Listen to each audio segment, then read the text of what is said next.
Hola, ¿cómo están? Antes de contar lo que les traigo para este mate, que la gente se queda atrapado en la parte más morbosa y no entiende el fondo de lo que digo, quiero leerles un relato que aparece en este hermoso libro de Humiliana Cárdenas, El caso de Brujos de Chiloé, que es uno de los libros que a todos los que hemos juntado esta bibliografía más nos gusta. Y en este relato dice, se llama primero, ¿Cómo se aprende a volar en Guar? Guar es una isla del archipiélago de Chiloé. Para hacerse brujo en la isla de Guar y para que sea de los buenos, tiene que, en primer lugar, besar el poto del chivo que está custodiando la puerta de entrada de la cueva de Kikaví. Aquí viene lo importante. En segundo lugar, barrer con una pichana de arrayán una pieza con piso de tierra, sin dejarle ni un polvito, lo cual no deja de ser una prueba harto difícil. Si cumple bien estas pruebas, le colocan el chaleco y para volar tiene que decir ticruco varias veces, una vez en los aires, y si quiere descender, tiene que decir ticraco, hasta tocar tierra, con lo cual ya queda incluido en la brujería. Aparte, hay varios elementos de interés en este relato. El ósculo escatológico, que es propio de la tradición española, de la brujería, de las leyendas ibéricas. Mm. Lo que es uno de los tantos elementos en común que encontramos entre ambos territorios. No recordemos de que Chiloé, podríamos decir que fue de los territorios más españoles de Chile, puesto que no dependíamos de la colonia española en Santiago, ni en Concepción, sino que dependíamos directamente del virreinato del Perú. Y resulta que por los papeles, por los antecedentes de los juicios de la Inquisición española, tenemos interesantes datos para entender el vuelo de las brujas. Y que históricamente han sido analizados incluso de forma etnobotánica experimental y que llevó a algunos investigadores en Europa incluso a la muerte.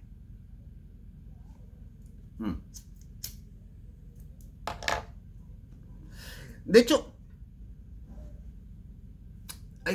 cuando empiezan los juicios de la Inquisición, hay un sacerdote que pone en duda de que sean realmente brujas. Y a partir de lo que les voy a contar, él empieza a decirle, y convence al Papa, de hecho, en un momento, de que no había motivo para seguir quemando a estas mujeres. Luego el Papa se arrepiente y, de hecho, lo pone peor, diciendo que cualquiera que niegue el poder o la existencia de las brujas y el diablo también estaba pecando y era digno de hoguera. Bueno, una de las pruebas más contundentes para condenar a una mujer a la hoguera era la posesión de ungüentos, de cremas, preparados tópicos para absorción dérmica de los compuestos activos de las plantas. Incluso es muy interesante porque hay antecedentes de que había tráfico de estas pomadas entre la aristocracia española.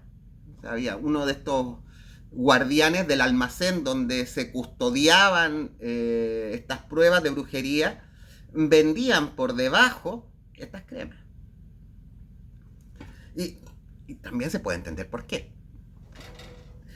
Y es que tenemos también las recetas que se las sacaban bajo tortura. Y entre ellas coinciden varias plantas. Principalmente soloanáceas, que siempre lo digo mal, pero bueno.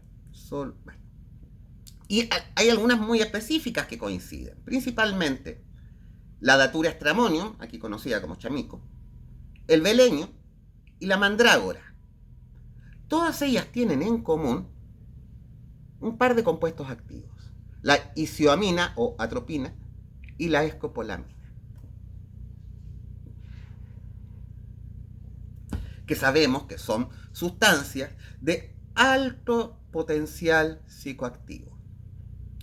Para que entienda todo el mundo, alucinógenas. Y digo eso y me van a decir, es que entonces no eran brujas, eran viejas drogadas.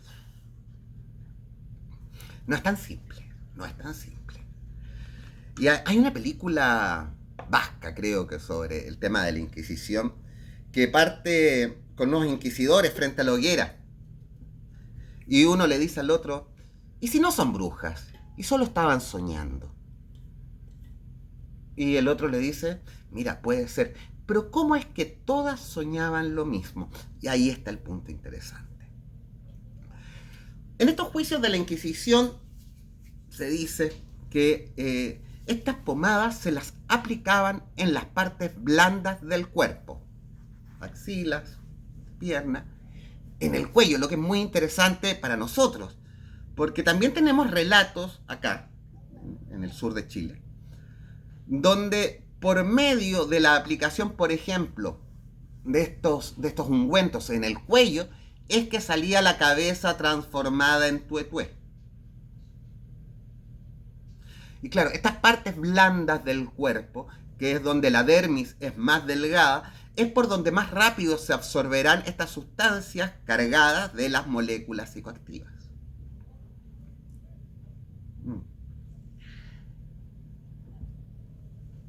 Sin embargo, estos compuestos también se encuentran en otra planta que no es de la misma familia, es una brugmácea, que es el conocidísimo floripondio. Y no tenemos mucho antecedente de que el floripondio haya sido usado para para estos vuelos de las brujas o para transformaciones animales, que es para el otro también que se usaban estos ungüentos y que lo tenemos incluso consignado en la literatura chilena, en mi novela chilena favorita, que es El obsceno pájaro de la noche, de Donoso. Quienes la hayan leído y recuerden a la perra amarilla, recordarán también la escena donde el padre de la familia encuentra estos ungüentos en la habitación de su hija.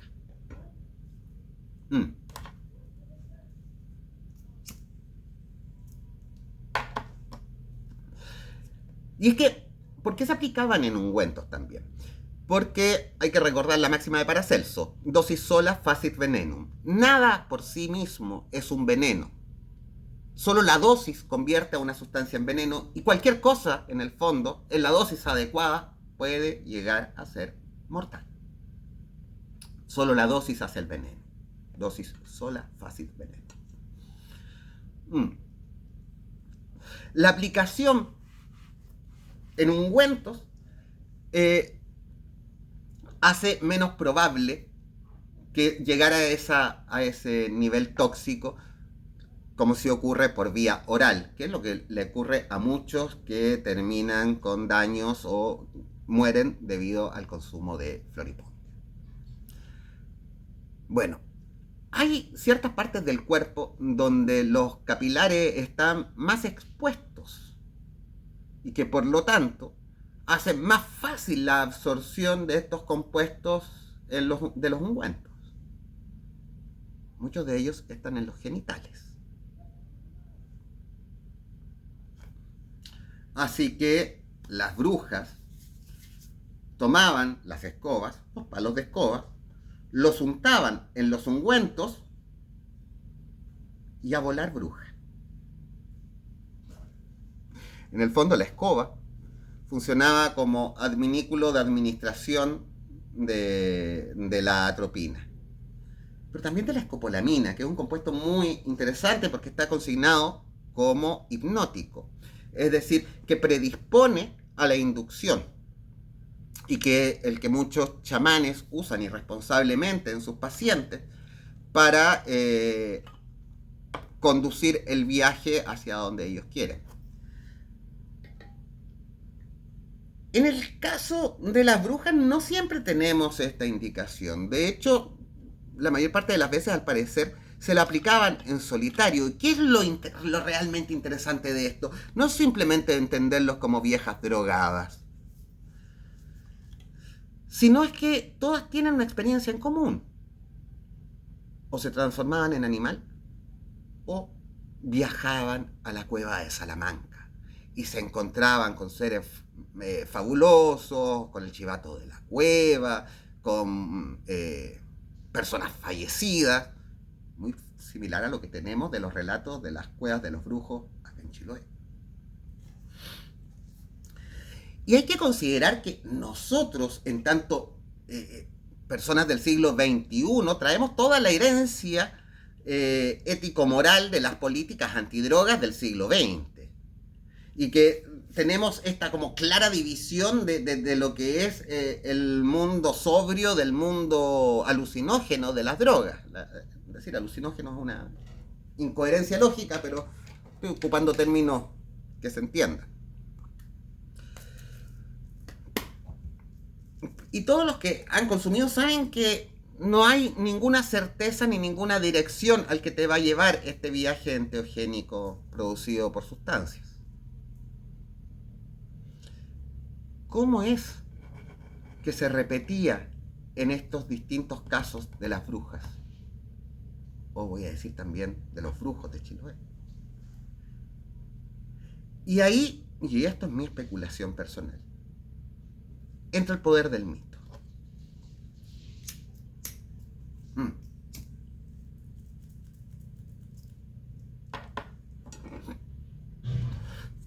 Borges, cuando habla de los sueños, destaca lo que hablan ciertos autores, y él se pone en contra también, de que los pueblos antiguos, o los más primitivos, no eran capaces de distinguir las visiones oníricas del mundo de la vigilia. Y de hecho, para ellos lo que vivían en sueños era también parte de la vigilia, o sea, era una experiencia de un valor equivalente, no como en nuestra sociedad, donde lo desvalorizamos, como no, esas son alucinaciones, esos son sueños, son imaginaciones. No, esa experiencia vívida del sueño tenía la misma validez que la experiencia que tenemos en el mundo de la vigilia. Lo mismo ocurría con las experiencias vividas con sustancias psicoactivas. Ellos no lo tomaban como una alucinación, ellos lo vivieron, se transformaron realmente en animales, vivieron esa experiencia. ¿Por qué tendría que ser, como nos decimos nosotros, una simple alucinación? Porque no tenían esa desvalorización, así que para ellos y ellas era algo real. Eso nos cuesta mucho a nosotros entenderlo, porque creemos que nuestra visión ultramoderna es la ley del mundo. Y somos incapaces de hacer el ejercicio empático, de entender la forma de pensar en ese contexto histórico-cultural. Pero lo interesante es lo que le contaba de este inicio de la película. ¿Cómo es que soñaban lo mismo? Bueno, ahí está el poder del mito. Y no el mito como algo... como alguien dice, no, eso es un mito. Están los cazadores de mitos como farsas, como mentiras. Cuando en realidad aquí el mito servía como una guía para la experiencia enteogénica. Es decir, yo no simplemente me estaba echando estas pomadas enteogénicas, sino que además, mediante el relato mítico, de saber de que eso me permitiría transformarme en un animal para viajar a la reunión de las brujas en la cueva de Salamanca, conducía al viaje, a la narrativa enteogénica en esa dirección.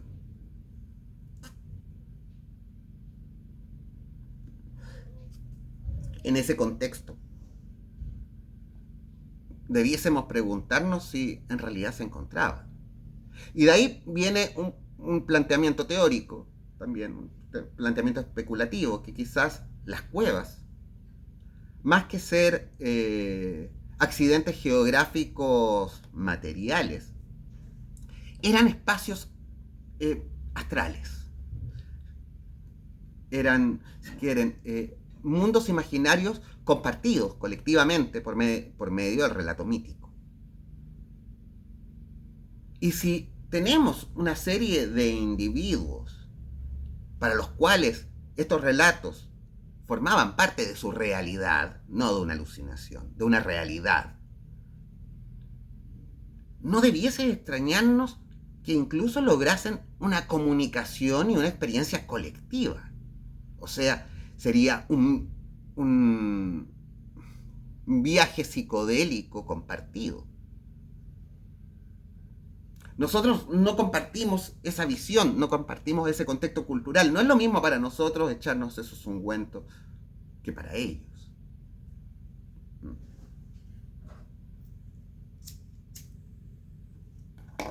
Nosotros diremos, ah, no, es que se me pasó el efecto de la planta. No, para ellos habrá terminado su transformación en animal o habrá terminado su visita a la cueva, a estos lugares sagrados. Que además, como incluso como simbolismo hoy en día, incluso para el psicoanálisis, podríamos decir que es un potente simbolismo del ello.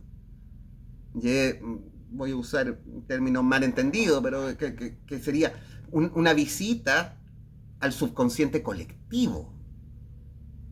Porque era parte del relato mítico de esta cultura, la reunión en la cueva, donde ocurrían un montón de cosas, y cuando tenemos los relatos se hablan de orgías, se hablan de grandes banquetes, o sea, tenemos las expresiones de las pulsiones libidinosas y de los deseos, incluso reprimidos, expresados aquí. Tenemos una fuerte imagen de lo que hablan los psicoanalistas cuando se refieren al ello. Pero esta es una visita colectiva, intencionada y guiada a ese mundo de las pulsiones internas, que hoy en día lo consideraríamos algo bastante terapéutico y no denigrante, ni mucho menos alucinatorio, efecto asociado a drogadictos. Cosas terribles, ¿no? Vivimos una sociedad de drogadictos, todos son drogadictos. Y hay una cosa muy interesante, porque el origen de las plantas se determina por donde hay mayor variedad de ellas. Y este tipo de plantas que pertenecen a toda a la misma familia, estoy hablando del beleño, la mandrágora y la datura, la mayor variedad está en Europa. Y principalmente habrían llegado aquí con los conquistadores españoles. Sin embargo, hay una de ellas que es endémica, o sea, que solamente se da en un microclima específico, que es el que conocemos como la selva valdiviana, que no solamente está en Valdivia, que llega hasta la costa pacífico acá de la cordillera, o sea, a la costa pacífico de la isla grande de Chiloé, a los pies de la cordillera Nahuelbuta. Y esa planta es el latué, Latua pubiflora en su clasificación científica, y que su nombre originario, que le daban los pueblos, sería Calcumayul, el árbol de los brujos, y que es una planta que, ojo, no solamente tiene también estas proporciones de atropina y cioamina que la hacen un equivalente funcional para ser ingredientes de estos ungüentos para volar, sino que además su nombre, el latué, el que mata, ya tiene que ver con esta experiencia del morir. Hay muchas referencias culturales con respecto a que estos viajes enteogénicos serían una forma de vivir lo que pasa al momento de morir. Que hoy, por ejemplo, se le achaca a las experiencias de DMT. Y yo nunca en DMT he tenido la experiencia de la muerte. Muchas otras sí, pero la de la muerte no.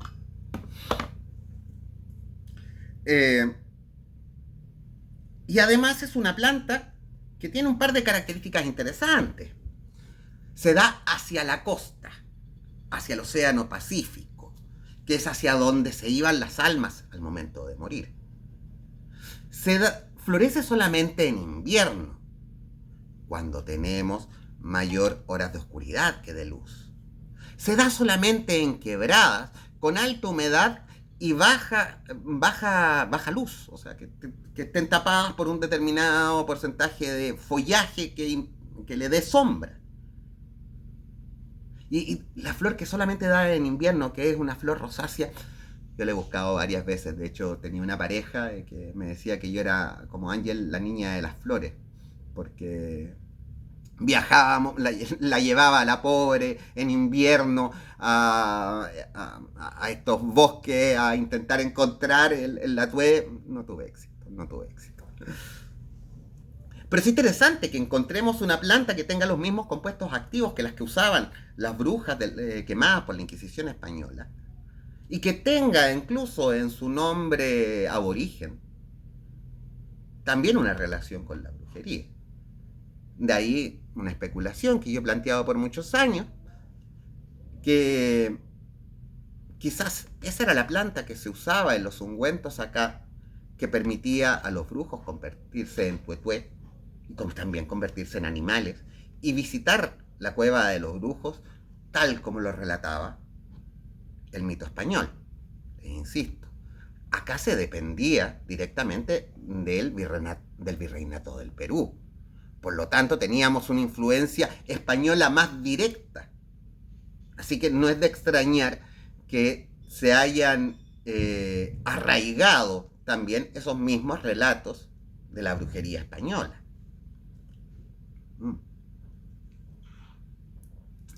O incluso directamente, que algunos de los practicantes de este tipo de experiencias hayan viajado desde España, huyendo de la Inquisición, hasta estos lugares donde había menos control. Aquí tenemos los casos de la Inquisición que tenemos registrados en Chile, refieren mucho más a bigamia y otro tipo de herejía, judíos, musulmanes no que yo sepa. Los casos de brujería los estudiamos con mucho interés, pero porque son 3, 4.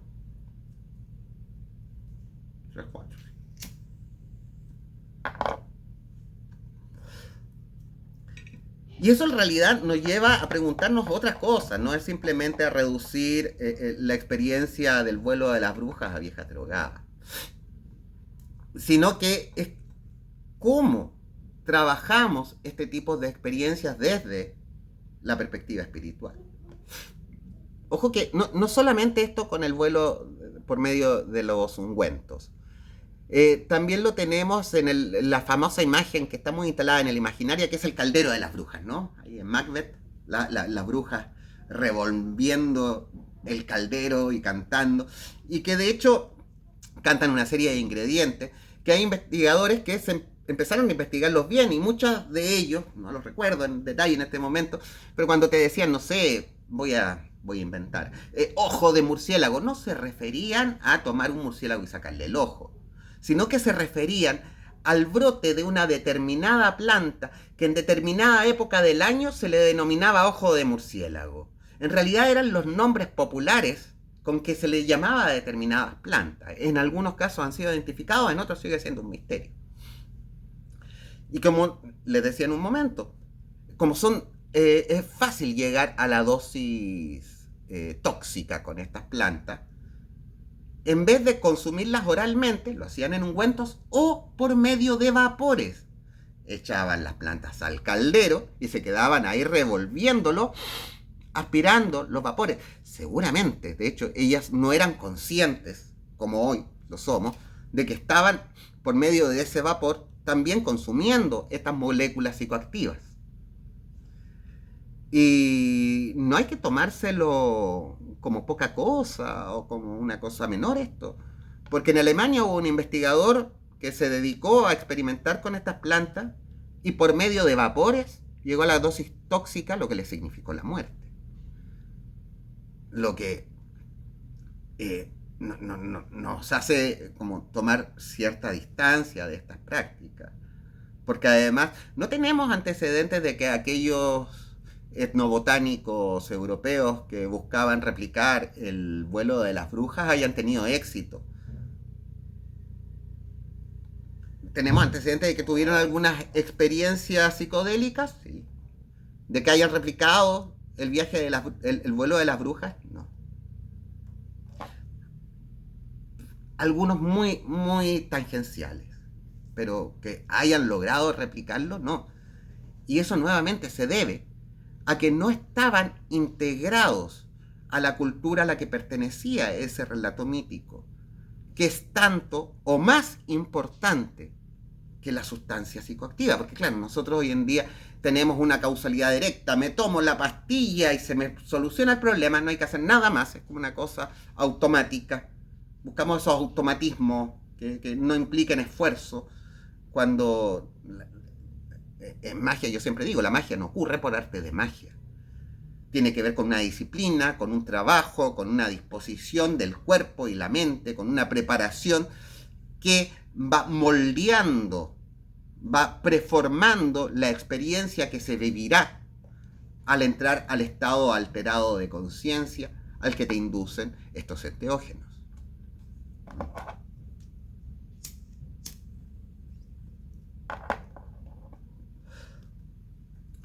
Y en realidad lo que parece ser es que mientras nosotros nos enfrentamos a la experiencia psicodélica con total irresponsabilidad, como quien se lanzase a una ruleta rusa de experiencias, en la antigüedad tenían mucho mayor manejo de ellas. O sea, podían dirigirlas o podían construir sentido en ellas y desde ellas. Y además, como eran más conscientes, tenían un mayor recuerdo y podían construir relatos. La mayor parte de la gente que se toma un ácido, un hongo, tiene ciertos recuerdos de cómo fue, o les queda principalmente un recuerdo emocional de cómo lo pasaron, fue un mal viaje, oh no, estuve súper contento, pero la mayor parte del tiempo se les olvida rápidamente. El mismo mecanismo que nos hace olvidar los sueños entra a jugar acá. Pero y siguen quedando un montón de otras interrogantes, que por eso yo no invito a nadie a experimentar con esto. Porque quienes hayan, por ejemplo, intentado consumir hayan intentado experimentar con consumición de floripondio, habrán tenido la pésima experiencia de perder la visión a corta distancia durante un día completo. Hay muchos que creen que se van a quedar ciegos de por vida después de eso. Se demora un día en pasar, pero es una experiencia muy desagradable. Pero es una invitación esto a plantearnos los límites de la realidad como la conocemos y cómo estos límites en realidad están construidos culturalmente. Yo sé que les gustan estos temas, así que voy a seguir profundizando, pero en otros videos, siempre y cuando YouTube no me termine censurando esto. Bueno, los dejo. Peucayal.